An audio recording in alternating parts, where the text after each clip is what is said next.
Hi friends, Renee Keese here with Carolina Creative, and I'm here with more crafting and card making ideas for you today. I'm a Stampin' Up! Demonstrator, and today I'm not going to do any stamping.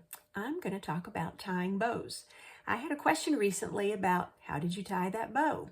And I realized that on most of my videos, I already have my bow tied just to save time rather than you watching, what I'm doing. I already have it pre-tied. And so today I'm going to show you a couple different methods for tying bows. Pretty simple one. We're going to use a fork. I started out using this method and then I'll show you the way I do it now. But this is really easy and it makes a really effective little bow.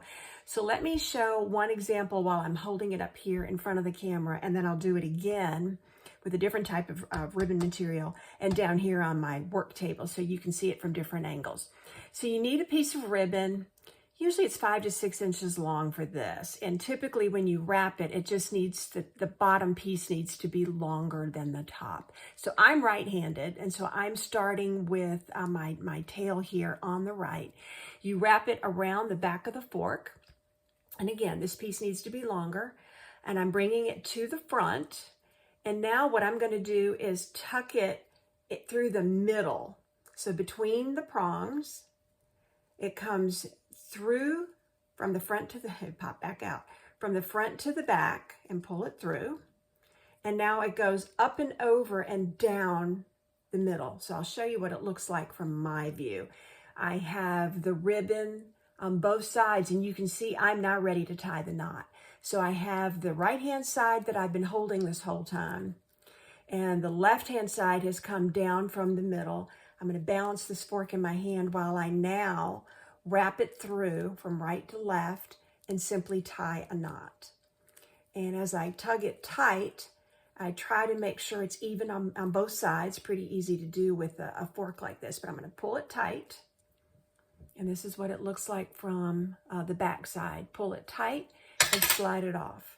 And so now, I didn't get it quite tight enough.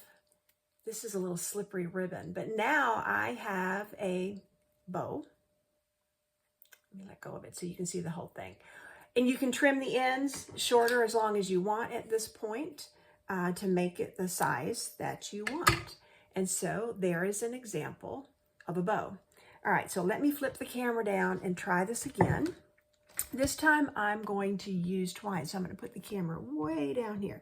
Here's my bow examples that I've already tied. Oh, there's a gold one too.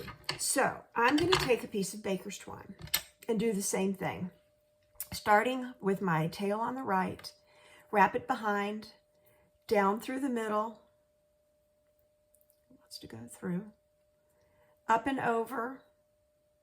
And down again, and now I'm going to just tug it snug so that they're equal sizes. Okay, and so now I am ready. I'm going to lay this down so that it won't make a lot of clanking sound.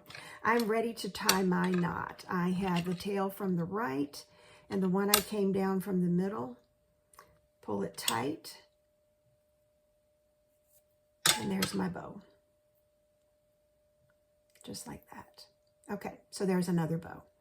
Now, there's all kinds of really cool bow makers. You can go on Amazon and just type in the, bow maker. And you'll find rectangles and different shapes. And they all have holes in them with pegs that you can move from side to side to determine, what size you want to make your bow. So I told my husband, I said, I need a block of wood with some holes drilled in it and pegs. And so he delivered. And so what this allows me to do is I determine what size I want the bow to be. If I want a big bow, I move the pegs, and I'll show you how I'm going to do it. If I want a really big bow, I go out here. Most of my bows are this size, which gives me a lot of these very typical bows. And then you determine how much tail you want on those bows, and I'll do that in a minute too. So let me start by, it's very similar to what I just did with the fork. I start on the right because I'm right-handed. I hold the tail here. I go around to the left. I go through the middle, up and over, and down, and now I'm ready to tie a knot. That's all that's to it. And again, I try to keep it in the middle, give it a tug, pull it tight, and pop it off. and I have a pretty bow with a frayed end. And that sometimes happens is as you're pulling and tugging on it, you get a fray, but I love this iridescent ribbon. It's absolutely gorgeous. So there's another bow.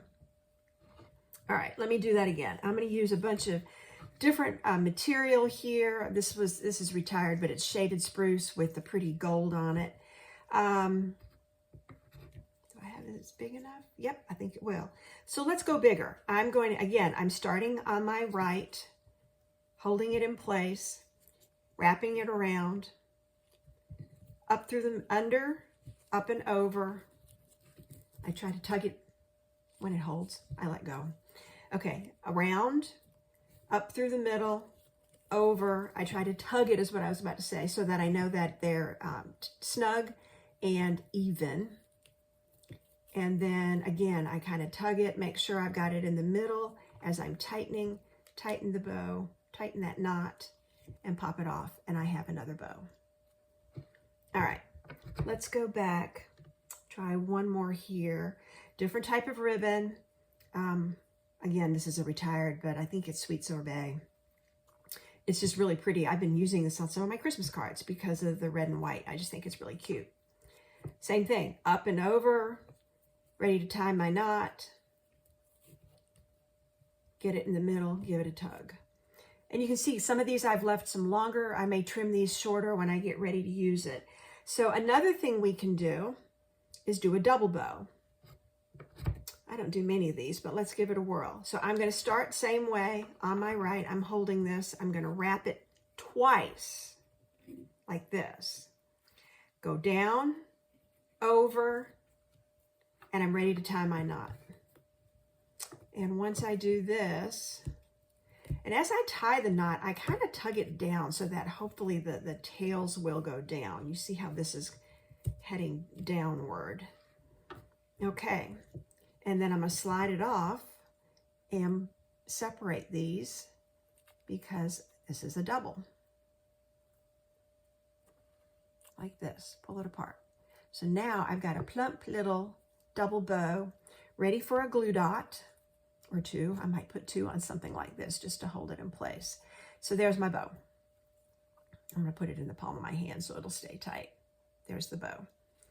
And then let's try this. Here's another, this is the new shaded spruce ribbon that came out this year, this season. And like I say, 6, 7, 8 inches is about right. I can kind of eyeball it now and I have a pretty good idea. Should I go a little bigger? That should just barely be it. No, you know what I'm going to show you? I'm going to go smaller. I had an idea that I'll show you. So around to the middle, under, over, even it up just a little bit. You can tug it, I can slide it, you know, until I get it where I want it. And then I'm ready to tie this knot and give it a tug. Oh, I didn't have quite enough ribbon to do what I wanted to show you. If you leave these long, you can then wrap it around your cardstock or your paper. So wrap it around the back and glue it down. And so then your bow just lays flat. And I do that a lot too. It makes a really pretty ribbon.